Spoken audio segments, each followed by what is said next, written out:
Michael Souder, currently monitor engineer for Garbage. I started using them probably about 10 years ago. At that point, there wasn't a lot there in the digital realm, and it was the first one to really sort of streamline your soft patching, and the interface just felt much more efficient. So once I started with that, and got comfortable with it, started building show files for bands, and I do a lot of return work with bands. I keep kind of going back to the same ones for years, and everybody's always happy with it.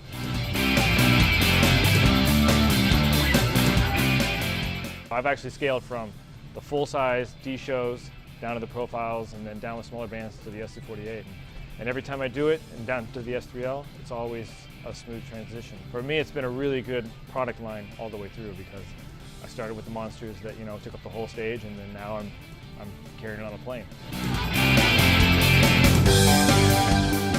With the S3, the benefit that drew me to it is your show files and everything stay consistent. So when I built my first show file, you know, on a D show, it's like I moved that to the profile, and it moved, you know, smooth. It's like everything laid out how I wanted it to.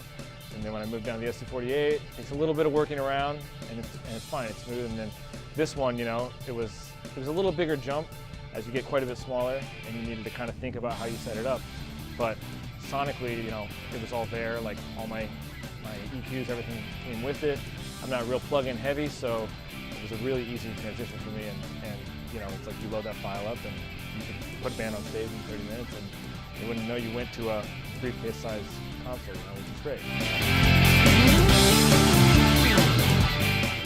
The advance between the profile to the SC48 to this, like, it's been it's obviously a step up in quality of the sound. I think, you know, a lot of people look at this and they think, oh, it's small, it looks really like, you know, consumer level, but it sounds better than the profiles. Like, you know, you gotta think it's 10 years of technology that's ahead of where it was. I think reliability, it's been really, really good. We have not had a single issue with it yet. I did one point have like a snake that had a bad line, like something that I had rented. It was a bad Ethercon snake, but the redundant system worked flawlessly. Like you'd see an error, never hear an audio drop, come right back like that. Like, you know, it's like, you know, when you do run into a problem, it seems that the redundant loop is great. I think my favorite thing about the S3L is the user pages. The user bank on the bottom and your user bank on the encoders. Like, and that's the thing that took the most time to kind of get exactly how you want it.